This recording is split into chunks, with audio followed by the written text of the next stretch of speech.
on décrypte le jeu du légendaire milieu de terrain ivoirien Yaya Touré.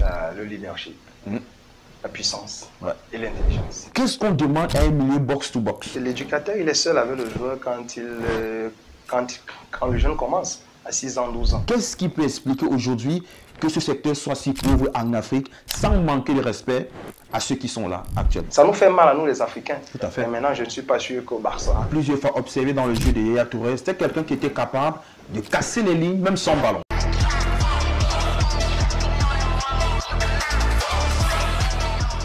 Bonjour et bienvenue à votre émission de décryptage On Sport Talk sur votre chaîne préférée On Sport TV. Aujourd'hui, on décrypte le jeu du légendaire milieu de terrain ivoirien Yaya Touré. Pour m'accompagner dans cet exercice, j'ai à mes côtés le coach Martial Awa. Bonjour coach. Bonjour Hervé. Voilà, comment vous allez? Oh, ça va, ça va. On s'est battu pour répondre à l'invitation et vraiment merci. Voilà, merci de nous honorer de votre présence, car aujourd'hui, on va s'intéresser, comme je le disais tantôt, au jeu de Yaya Touré. Mais avant d'entrer dans le vif du sujet, j'aimerais que vous me décriviez Yaya Touré en 3 mots, tout simplement.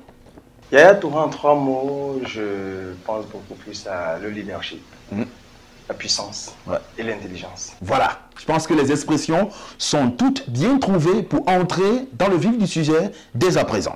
On débute par l'observation tactique du jeu de Yaya Touré, le légendaire milieu de terrain ivoirien. Difficile de trouver un autre superlatif pour décrire Yaya Touré tellement il a marqué de son empreinte le football africain et même mondial. Yaya Touré a constamment évolué en double pivot, comme on a l'habitude de le dire, et ce qui lui permettait d'exploiter pleinement ses capacités défensives et offensives. Maintenant, je me tourne vers vous, coach, pour cette question. Quel est le meilleur système tactique pour un joueur ayant ces qualités? Bon, Yaya Touré, pour l'homme qu'il a été, le joueur qu'il a été, l'expérience, n'est-ce pas, le plaisir qu'il a apporté à tous les amoureux de football, Barcelone, Chelsea, Manchester City autant pour moi, et les éléphants. Il a évolué dans beaucoup de systèmes. Tout à fait. Et moi, personnellement, si j'avais un Yaya Touré dans mon effectif, je serais très à l'aise dans le système 4-3-3. Parce que, bon, il a cette liberté je lui aurais donné cette liberté d'évoluer derrière les 3 avants, cette capacité de débloquer les situations, cette capacité de décrocher, redescendre dans la zone défensive pour pouvoir récupérer les ballons, parce que ça, c'était une qualité exceptionnelle, n'est-ce pas, qu'il avait, le mec. Revenir, prendre et alimenter le secteur offensif. Moi, dans le 4-3-3, je lui trouvais vraiment sa place. Mais il peut aussi évoluer dans un 4-2-3-1 ou dans un 3-5-2 sans toutefois avoir des difficultés à s'exprimer. Exactement. Vous avez un tout petit peu embrayé sur ma prochaine question, mais je pense que c'est la bonne transition parce que je voulais qu'on s'intéresse également sur le positionnement de Yaya Touré. Vous êtes un coach formateur. À partir de quel moment vous vous intéressez au positionnement chez les plus jeunes? Chez les plus jeunes, on va commencer avec que très tôt, on essaie déjà de déceler où est-ce que le jeune peut plus tard apporter. Mais très tôt, on ne leur dit pas, c'est-à-dire 6 ans, jusqu'à 12 ans ou bien jusqu'à 14 ans, c'est le jeu. Le jeu, on les met un peu partout. Mais quand on est déjà dans la phase du perfectionnement, quand on va déjà vers les 16 ans, vous avez déjà bien un peu plus tôt, les gens commencent à dire je veux jouer en défense, je veux jouer libéraux, je veux jouer en attaque. Mais bon, il faudrait les rendre un peu, comment je veux dire, les permettre de jouer partout, déjà à la base. Maintenant, à partir de 14-15 ans, là, vous avez déjà des hommes qui disent non, moi, c'est ce poste-ci que j'aime. Donc 14-15 ans, je pense que c'est le bon âge où ils commencent à apprendre les gestes, perfectionnement du geste au poste. D'accord. Donc on va revenir sur Yaya Touré parce que c'est lui voilà, la principale attraction de cette production aujourd'hui. Donc vous l'aviez dit également lorsque vous développiez il y a de cela quelques instants, vous avez fait comprendre que Yaya Touré était capable de s'adapter à plusieurs systèmes de jeu et vous avez également énuméré ces systèmes qui lui conviendraient selon vous. Donc on va maintenant, permettez-moi de vous poser cette question. Yaya Touré, donc, c'est quelqu'un de polyvalent, tout le monde le savait, il avait une préférence, enfin, il aimait beaucoup se projeter vers l'avant. Donc, milieu relayeur, et ce qui lui permettait d'avoir un impact offensif. Et voilà, c'est quelque chose qu'il adorait pleinement, on l'a vu. Et Yaya Touré fait partie des attaquants les plus prolifiques en but en Afrique et même du côté de l'Occident. Maintenant, ma question c'est, au-delà des préférences du joueur, qu'est-ce qu'on demande à un milieu box-to-box? Bon, le milieu box-to-box, déjà d'abord, il faudrait savoir ce que c'est. C'est l'homme qui est capable de nous apporter des solutions offensives. Lorsqu'on est en train de gérer des transitions def-off, donc défensive-offensive, c'est le mec qui est capable de nous apporter des solutions offensives. Et c'est ce même mec-là qui est capable de gérer la transition off-def, c'est-à-dire offensive-défensive. Donc, si tu n'as pas la capacité, 1, l'intelligence, 2, les prédispositions physiques, athlétiques, il va être difficile de combler ces deux compartiments. Mais bon, qu'est-ce qu'on va lui demander à lui? On va lui demander son intelligence, l'intelligence de jeu.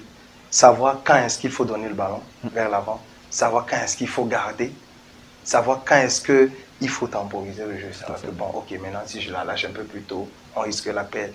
Évaluer les différentes situations. Est-ce qu'on est en surnombre? Est-ce que si je vais à gauche, est-ce que je vais à droite? Ça, c'est sur le plan offensif. Maintenant, sur le plan défensif, ce mec, il doit être capable de nous récupérer les ballons. Parce que ça, c'est l'élément le plus important. La récupération de la balle. Et on voudrait avoir un mec qui soit présent dans les duels, qui soit présent dans le jeu aérien. Parce que très souvent, on a des ballons qui vont d'un côté à un autre. Ce mec-là doit être là pour nous récupérer ces ballons-là. Pour nous permettre un peu de respirer. C'est clair que lorsqu'on avait Yaya Touré dans son effectif, on avait l'impression que voilà, l'équipe respirait parce que voilà. L'équipe était en surnombre même par rapport à l'adversaire. Tout à fait, voilà. Tout à fait. Par rapport à cet état de choses-là, comment pouvez-vous expliquer le fait qu'à l'époque du FC Barcelone, c'est vrai que voilà, il y a la discrétion des coachs, mais comment comprendre que Guardiola préférait à cette époque-là Busquets à Yaya Touré? Pourtant, voilà, Yaya Touré, je sais pas ce qui lui manquait à cette époque-là, mais bon, est-ce pas, enfin, moi en tant que journaliste et même supporter, je ne peux pas comprendre. Je pense que vous êtes mieux placé pour nous expliquer. Mieux placé peut-être pas. Je vais juste apporter une analyse, n'est-ce pas, vue de l'extérieur que nous avons tous eu. Tout à fait. Mais étant quelqu'un qui a quand même beaucoup séjourner dans certaines équipes de première division, que ce soit physiquement ou bien à côté. La vie à l'intérieur des clubs, c'est vraiment difficile. Il y a des choses que vous ne maîtrisez pas, que vous, journalistes dehors, vous ne maîtrisez pas et qui ne sortiront jamais. Vous ne maîtrisez pas les préférences du coach. Quand il arrive, c'est quoi son projet, c'est quoi son plan de jeu? Or, nous, on savait quel était le projet, le plan de jeu. Derrière, qu'est-ce qu'il y avait? Est-ce qu'on voulait faire avec ceux-là qui ont un aura assez fort, ou bien on voulait construire quelque chose sur la durée? Le plan de Guardiola, quand il arrivait, c'était de mettre quelque chose, une équipe qui va être forte sur la durée. Et on l'a vu avec le temps. Yaya Touré n'a pas été le seul exemple. Je pense que bien avant lui, il y a eu le cas Ito, il y a eu le cas Deco, il y a eu le cas Ronaldinho. Il y a toute une génération. Il y a toute une génération pratiquement, puisque Yaya Touré lui vient après. Mais il subit ça. Bon, on en veut au coach Guardiola. Nous, les coachs, on a ceci de particulier dans notre métier, hein, c'est qu'on doit faire des choix. Et j'ai un aîné qui a souvent l'habitude de dire, que j'ai côtoyé, c'est coach Berto Bibaye, qui dit toujours aux joueurs, les choix, c'est moi qui les fais. Je suis obligé de les faire, je dois les assumer. Donc, on assume. On est obligé. Mais maintenant, il faudrait que tes choix puissent porter leurs fruits. Je pense qu'au jour d'aujourd'hui, personne n'aura plus de choses à dire, ne peut avoir un reproche à faire à Guardiola. Ça nous fait mal à nous les Africains. Tout à fait. Mais maintenant, je ne suis pas sûr qu'au Barça, si vous arrivez, vous demandez aux socios, ils seront du même avis. Et ça, c'est clair. Bon, voilà, c'est passé. Bon, l'avenir lui a donné raison. On a vu ce que ce Barcelone-là a remporté. Et dans ce que vous disiez, voilà, pour moi, c'est très important de discuter avec des personnes avec votre expérience, parce que lorsque vous répondez à des questions, ça me permet de rebondir aussi sur ce que vous dites, tellement c'est enrichissant. Donc, pour rebondir à ce que vous disiez tantôt, en parlant d'effectifs que Guardiola a trouvé, parmi les milieux de terrain, il y avait un Malien international, Seydou Keita, ancien international malien. Et voilà, je vais ressortir à travers lui l'ensemble des milieux de terrain africains qu'on avait à cette époque. Mamadou Diarra, Michael Essien, John Obi Mikel, Yaya Touré, Alexandre Song, pour ne citer que cela. À cette époque-là, il y avait une floraison de milieux de terrain ultra compétitifs du côté de l'Occident.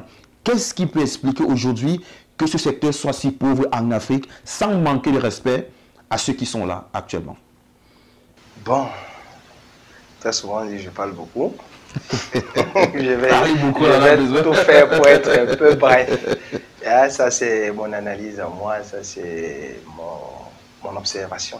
Moi je me dis, tous ces noms que vous avez cités, hein, je me dis ce sont des gars qui étaient des footeux. C'était des gars qui étaient des footeux. Qu'est-ce que vous mettez dans footeux? Dans footeux, je dis que c'est des gens qui vivaient football. Ils sont grandis dans une génération où le foot, c'était toute la vie. On se levait le matin, c'était football. Ah, les réseaux sociaux. C'était football, il n'y avait pas encore toute la distraction qu'il y a autour aujourd'hui. Exactement. De nos jours, on a du mal à trouver un gars qui est hyper concentré. Tu vois, un gars te joue un match en région lundi. Samedi, là, un deuxième match qui est bon.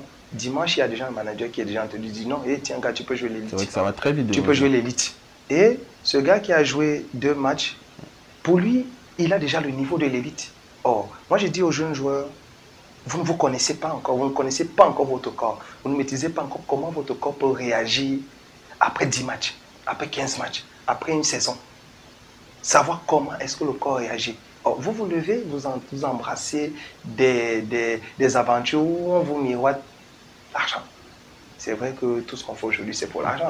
Mais maintenant, il faudrait se préparer pour aller vers cet argent. Aujourd'hui, les jeunes, je peux dire, vous avez parlé de génération, parce que quand je vais dire les jeunes, on va dire, mais celui-là, il parle et pourtant, lui aussi, les jeunes. Aujourd'hui, certains de nos frères footballeurs s'emballent beaucoup. Ils s'emballent beaucoup par rapport à tout ce qu'il y a comme gain, tout ce qu'il y a comme distraction derrière, tout ce que le football apporte. Moi, je dis, ils sont venus au football pour ce que le football donne. Ils ne sont pas venus au football parce qu'ils aiment le football. On a du mal à voir un gars qui peut performer une saison, 2 saisons, 3 saisons. La constance. La constance. Extrêmement compliqué. Ils ne sont pas constants. Ça, c'est deux. De deux, les gars ne travaillent pas individuellement. Il n'y a pas de travail individuel. Beaucoup se contentent d'une 30 de séances d'entraînement la journée. Et après, on reste couché au quartier. On est aux commentaires. On appelle la petite. Et après, la vie continue. Donc, moi, je vais les inviter vraiment. Le football, c'est un métier. Et c'est un métier qui se veut respecté. Pour ça, il faudrait que les gars se mettent à fond. Qu'ils sachent ce qu'ils veulent. Qu'ils se fixent des objectifs. Parce qu'à tous les postes, il y a des objectifs à atteindre. Puis, encore au milieu de terrain, qui demande énormément d'énergie en termes de course, en termes d'intensité, en termes de tout ce qu'on peut mettre à l'intérieur dans un match de football. Il faut énormément de travail individuel et les gars doivent soigner leur hygiène de vie. Ça, c'est pas seulement au Cameroun, mais quand tu vas en Afrique, tu regardes comme tu l'as si bien remarqué, tu l'as si bien fait remarquer. Nous, la majorité, c'est beaucoup plus dans les frasques, dans les faits divers. C'est là où tu vois beaucoup de nos gars.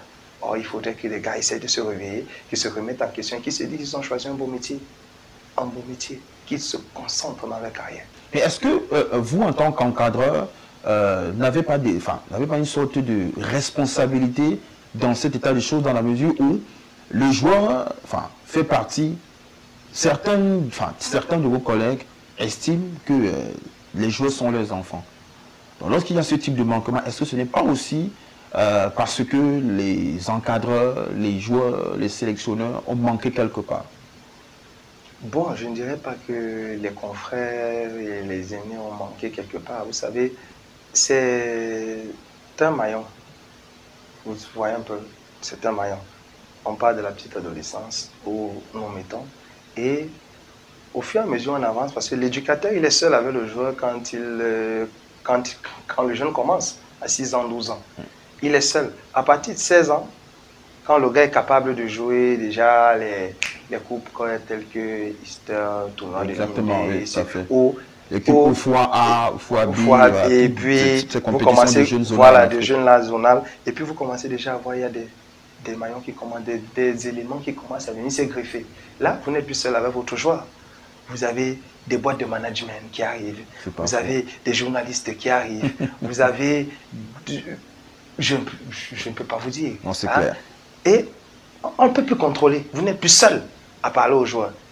Vous êtes avec votre enfant, vous lui dites, bon, fais comme ça, fais comme ça, fais comme ça. Voilà comment tu vas évoluer. Après, on va aller comme ça. Il te dit oui, oui, coach, j'ai suivi. Mais demain, on t'appelle pour te dire que mais ton fils, là, mais on est en train de le voir. Il a fait comment pour arriver là-bas? Comment? Il devient insaisissable. Il y a les parents aussi à côté. C'est un ensemble qu'il faudra modifier. Il faudra modifier les comportements. Donc on va donc revenir, parce qu'on ne va pas modifier notre émission, hein, soyez-en sûrs. On est sûr. Yaya Touré, et après l'observation tactique, on va donc s'intéresser à présent à l'observation cognitive du jeu de Yaya Touré. Lui, qui était un joueur qui adorait prendre les initiatives, ce qui lui permettait également de décanter des situations. Yaya Touré, par exemple, c'est 68 buts en carrière avec 31% à l'intérieur des surfaces et 18% à l'extérieur. Donc, ma question est celle-ci, coach. Sachant que les milieux relayeurs ont généralement plus de buts à l'extérieur de la surface par rapport à leur position qui est très éloignée de la surface. Qu'est-ce qui peut expliquer cette singularité chez Yaya Touré? Bon, si on peut revenir quelques instants en arrière, hein, quand vous m'avez demandé en 3 mots comment est-ce que je peux définir Yaya Touré, je vous ai dit le premier mot que j'ai d'abord donné, c'était le leadership. Ouais. Yaya Touré, c'est un leader.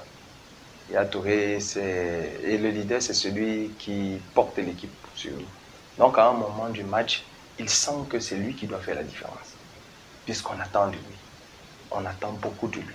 Si on peut faire entre parenthèses, vous voyez, souvent quand le Barça était coincé ou bien quand le PSG était fermé, Manchester City aussi. Non, on s'attendait chez Messi. Je veux prendre ces deux exemples. Le PSG et le Barça. D'accord. Quand c'était coincé, on savait que Messi allait faire quelque chose. Et Messi le savait. Donc c'est la même chose sur Yaya Touré. Yaya Touré, quand il était au stade, il savait que si toutes ces passes qu'il finit de donner, quand ça ne va pas, vous allez le voir faire une chevauchée, balle au pied, de derrière jusqu'à devant lui-même, il allait finir ses actions. Donc il y a ce leadership-là, cette petite voix qui lui disait toujours dans sa tête, la différence là, c'est moi qui dois faire. Maintenant, cette petite voix, c'est instinctif ou alors ça fait partie du processus d'apprentissage ou alors c'est l'expérience tout simplement du terrain? C'est un ensemble de beaucoup de choses. C'est un ensemble de beaucoup de choses. Ça va dépendre ses premiers éducateurs, qu'est-ce que ceux-là lui disaient au quotidien. Parce que vous savez, l'entraînement, ce n'est pas seulement une histoire de déposer les plots et puis courir, jouer. Il y a le message que vous passez aux jeunes joueurs. Qu'est-ce que vous lui passez comme message? Oui, tu peux.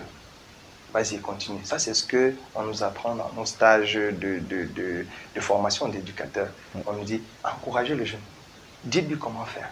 Dites-lui pourquoi ça a raté. Dites-lui comment est-ce qu'il doit s'améliorer. Dites-lui qu'est-ce qu'il faudrait qu'il se pose comme question au quotidien quand il est au stade. Qu'est-ce qu'il faudrait qu'il ait comme rentabilité. Il doit être exigeant envers lui-même. Ça, je ne peux pas dire que c'est à Manchester City que c'est arrivé. Non, c'est bien depuis, je pense, c'était à la SEC qu'il était. Tout à fait. Voilà, c'est depuis là-bas. Donc, les éducateurs ivoiriens ont très bien travaillé là-dessus. Donc, c'est construire le joueur, pas seulement sur le plan physique, mais également sur le plan mental. Exactement. On construit également le mental du joueur. C'est tous les jours, lui, du gars, tu es capable. Là où tu vois là, si tu ne déconnes pas la situation, qui va faire? Vas-y. Et tu acceptes ses responsabilités. Tu sais que le coach, il compte sur toi. Tu prends. Sans te couper, mais tout le monde ne l'a pas. Tout le monde ne l'a pas. Tu auras certains qui voudront uniquement faire le taf. C'est ce que le coach a pensé parce que c'est ce que je m'appelle. Il va s'arrêter au strict minimum. C'est des prédispositions naturelles. C'est des prédispositions naturelles. Il y a des gens qui, certes, ils sont anciens dans une équipe, mais ce ne sont pas des leaders naturels. Il y a des gens, dès qu'ils arrivent là, dès qu'ils ouvrent la bouche, tout le monde a envie de lui faire confiance. Tout le monde a envie de lui dire, frère, c'est toi, c'est ta chose, vas-y. Ça fait partie du leadership naturel. Je pense que Yaya Touré, il avait ça avec lui parce qu'à Manchester City, il a été littéralement le cadre et même celui sur qui le système tactique tournait du côté de Manchester City. On l'a vu sous Mancini, le coach italien. Et maintenant, pour terminer ce décryptage du jeu de Yaya Touré, on va aller sur l'observation physique du joueur. Parce que Yaya Touré, c'est un physique extrêmement imposant. Il avait une stature de 1,88 mètres pour environ 80 kg, ce qui lui conférait une envergure et une présence physique impressionnante, comme je le disais tantôt. Et pour un joueur de sa taille, on a parlé de 1,88 m, Yaya Touré affichait une excellente vitesse et une capacité d'accélération hors du commun. Moi, je veux savoir comment travailler la mobilité dans le jeu lorsque, naturellement, on n'est pas prédisposé à cela. Bon, ce qui est de merveilleux sur le corps humain, c'est que vous êtes capable de le soumettre à n'importe quel type d'effort. Si vous dites que vous voulez marcher d'ici, Yaoundé, ou vous préparez d'ici Yaoundé, un jour vous allez marcher d'ici Yaoundé. D'accord. Nous, on a très souvent une manière d'animer nos séances lorsqu'on recherche un résultat. C'est beaucoup plus dans les consignes. Beaucoup plus dans les consignes. Si tu dis un jour, bon, ok, tu as un jeu 4 contre 4, tu veux que tes joueurs soient mobiles. Celui qui ne fait pas d'appel, tu ne fais pas la passe. Vous avez des joueurs, gars, à moi, donne-moi, donne-moi, je suis là, et il t'appelle. Tu dis, attends, c'est quoi? Non. La consigne, c'est quoi? S'il n'y a pas d'appel, pas de passe. Là, le gars est obligé. Il veut le ballon. Tout à fait. Il veut la balle. Il est obligé de se déplacer. Ça, ce sont des jeux qu'on met en place très tôt pour les habituer avec ce type de consigne. Ou bien celui qui reçoit une balle, qui demande le ballon à 1 mètre, on ne lui fait pas la passe. Il faut demander le ballon en mouvement sur une distance variante de, tu peux aller même sur 3 mètres. Mais non, s'il ne fait pas la passe, non, pas le ballon. Là, il est obligé. Ça commence très tôt. Très tôt, ils sont habitués à courir, ils sont habitués à être toujours en déplacement. Celui qui est statique va descendre, c'est un pompe, ou c'est un monkey. Au fur et à mesure, au fur et à mesure, au fur et à mesure. Là, à un moment, paf, il sait que chez nous, ici, là, si je suis statique, moi je suis déjà fatigué de faire les pompes, je suis déjà fatigué de faire les monkeys. Il faut que je me déplace, je dois me déplacer. Donc, c'est les différents jeux que nous mettons en place avec les consignes que nous donnons. C'est ce qui amène la mobilité. La mobilité. Ça c'est clair et on l'a plusieurs fois observé dans le jeu de Yaya Touré. C'était quelqu'un qui était capable de casser les lignes, même sans ballon. Et ça permettait de libérer également énormément d'espace au milieu des terrains. Maintenant, pour conclure une fois pour toutes, coach, pour vous, un joueur comme Yaya Touré, dans votre, s'il fallait faire un 11 africain de tous les temps, avec quel autre milieu de terrain voyez-vous Yaya Touré plus à l'aise? Wow. Ça va être compliqué. Ils s'en envoient. Ils s'en envoient. Je pense que vous aviez dit tantôt en début de cette émission que vous voyez beaucoup plus Yaya Touré dans un 4-3-3. Ouais. Donc il dit 4-3-3, il faut forcément 3 milieux de terrain. Donc si tu as déjà Yaya Touré. Tu as déjà Yaya Touré, bon, en termes de récupérateur, moi j'aime bien le jeu, le jeu que j'ai actuellement. Bon, 6 là. Baliba. Carlos Baliba. International camerounais. Il ne faut pas avoir peur. Il faut pas avoir peur de le mettre là parce qu'on voit le travail qu'il abat dans les deux sens. Dans le ratissage. Le ratissage, voilà. Donc maintenant, ça permettrait que Yaya Touré ne descende plus trop et qu'il me finisse ses actions devant. Donc je peux mettre un Carlos Baliba. À côté de lui, bon, je peux dire un joueur que j'ai beaucoup aimé. Ça, c'est l'affection. Ouais, je vais le mettre avec Michael Essien. Voilà, je pense que le compte, il est bon. Et les talents sont là. Ils sont très bien alignés. Et ça nous permet de bien terminer avec cette émission qui était consacrée au décryptage et à l'analyse du jeu du légendaire Yaya Touré. Légendaire pourquoi? Parce que Yaya Touré fait partie des joueurs. Ils sont 2 seulement à avoir réussi cet exploit, remporté 4 ballons d'or africains. À ses côtés, on a une autre légende, Samuel Eto'o, qui va nous intéresser un jour dans cette émission spéciale décryptage des légendes du football africain. Merci de nous avoir regardés. N'oubliez pas notre devise. Vous likez, vous commentez pour les suggestions, vous vous abonnez. Je termine avec un autre bonus. Activez la cloche de notification. À très bientôt.